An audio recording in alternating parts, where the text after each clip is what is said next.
Welcome to the country. So on today's video, I wanted to announce a little series of videos that I'm going to be titling Honoring Dad.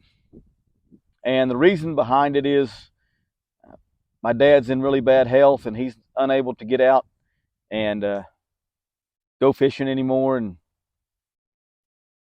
I want to figure out a way to kind of honor his lifelong passion for fishing and hopefully make some videos that he can watch and enjoy even though he's not able to go. And I'm going to do that by catching some fish on a lot of his old fishing lures. So I came across this old tackle box that was in one of his storage buildings the other day when I was visiting, and it had a bunch of just old random lures in it. I don't know why these particular lures are in this box or anything, but I decided a good way to kind of honor his memory is to take this box of lures and to try to catch a fish on every single lure in this box. And I just wanted to show you a few of the lures before I got started. And they range from, really old lures like some of these old double jointed pikeys, these old creek chub pikeys. Here's another one, a little bit smaller version than that. These old jitterbug, like this one here. This Rapala, this Excalibur fat-free fry that's got Bill Dance's signature on it. Here's a newer Rapala.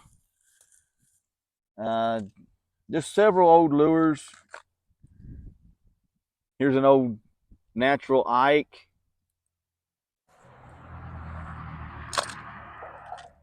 Here's a couple of mirror lures made by L&S. This is a sinking version and this is a floating version. Got three of these old Heddon river runts here. Let's see, a couple of old wiggle warts. And just a bunch of random stuff. There's an old thin fin. This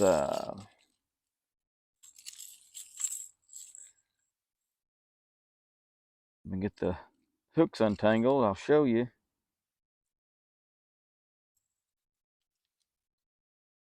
So Cordell, I don't know exactly what it's called. Here's another Cordell bait. It's a rattle spot minnow. Here's another natural Ike. And just, like I said, just a bunch of random old stuff that my dad had. Some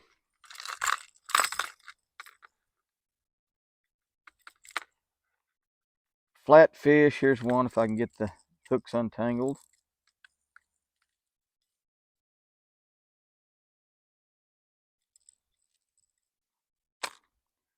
A flatfish. That looks like a newer version there. I got an older. Here's an older version. It's got the double hooks on it versus this one that has just a single. A dancing eel. A few topwater lures like this one here. A lot of these lures are missing hooks. They got broken hooks. The hooks are all rusty. So they'll have to be kind of cleaned up and worked on a little bit. And a lot of these lures I'm sure haven't been fished with in decades. Like this old topwater plug here. Here's a South Bend topwater plug.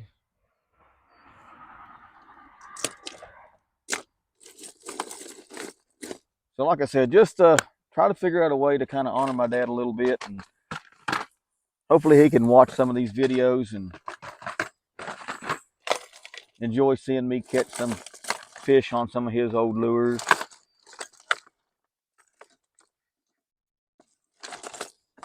I have to get in there and untangle these things. But so we're going to start today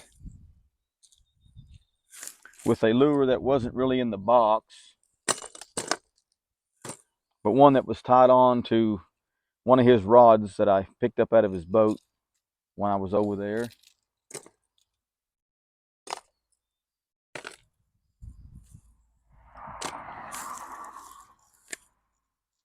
So this lure was tied on to one of his rod and reels.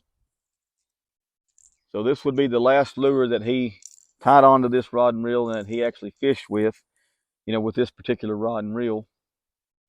And it's a bomber. It's a fat-free fingerling.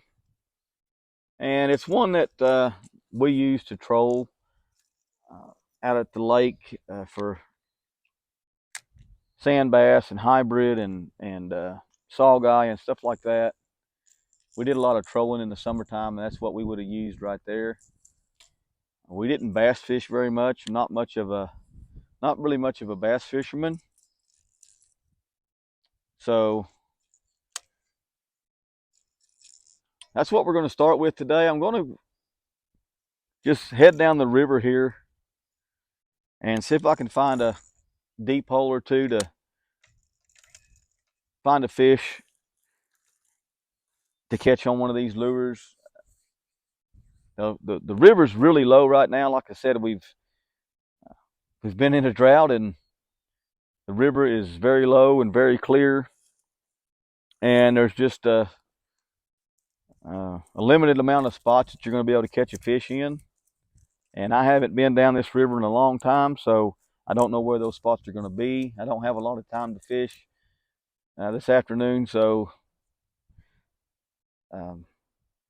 I don't know what I'm going to run into, but I'll try to find a spot to catch a fish at. And when I do that, then I'll be right back. Okay, guys, so I'm going to get started right here where this water comes into the river from the water treatment plant. Just a little hole right here could be holding a largemouth bass or something, so I'm just going to pitch this lure right in here.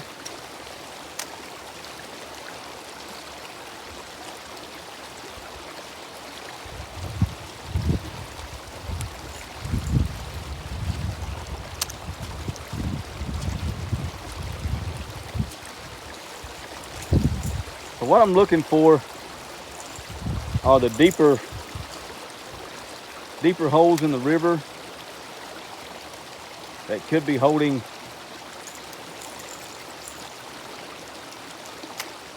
a predatory fish like a largemouth bass or a sand bass or a hybrid or a saugeye or something.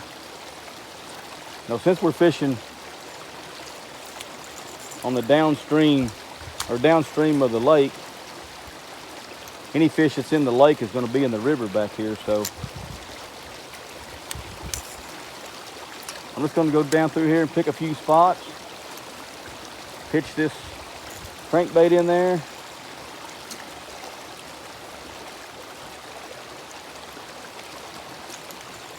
and see what happens.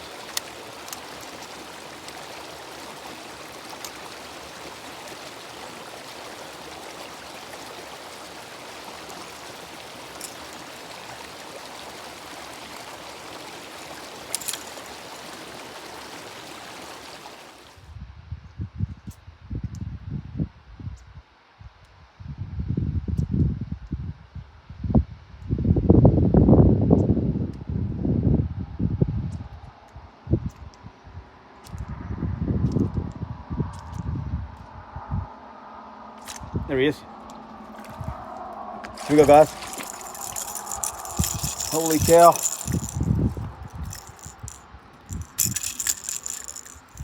There he is, guys.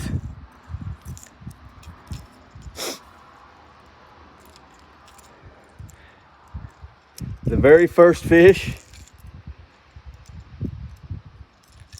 with the Honoring Dad Lure Challenge series.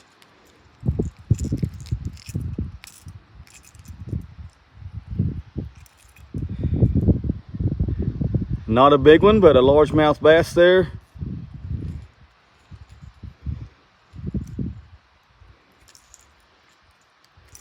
So what I'm going to do now is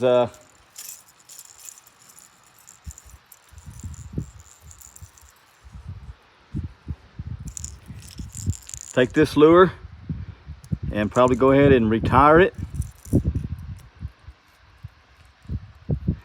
But there you go, guys. The very first fish in honor of my dad, who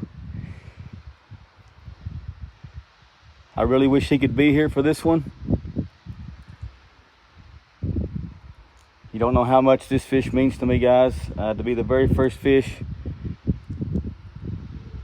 on this series of videos, which is going to honor my dad, and using his rod and reel in the very last lure that he had tied on the last time he went fishing. So thank you, Lord. Very grateful for this one. I'll let this guy go.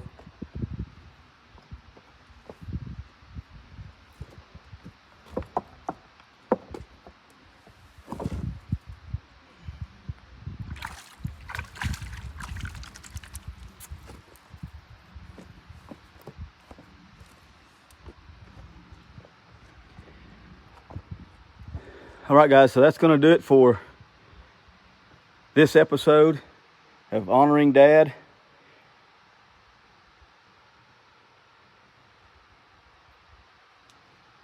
I'm going to be trying to do as many videos as I can featuring one lure from his tackle box. I don't know anything else to say, but that fish means more to me than probably any other fish I've ever caught in my life. So I really want to thank you guys for watching and supporting the channel, and I can't thank you enough for being here. So I appreciate it. Thanks for watching, and I'll be back.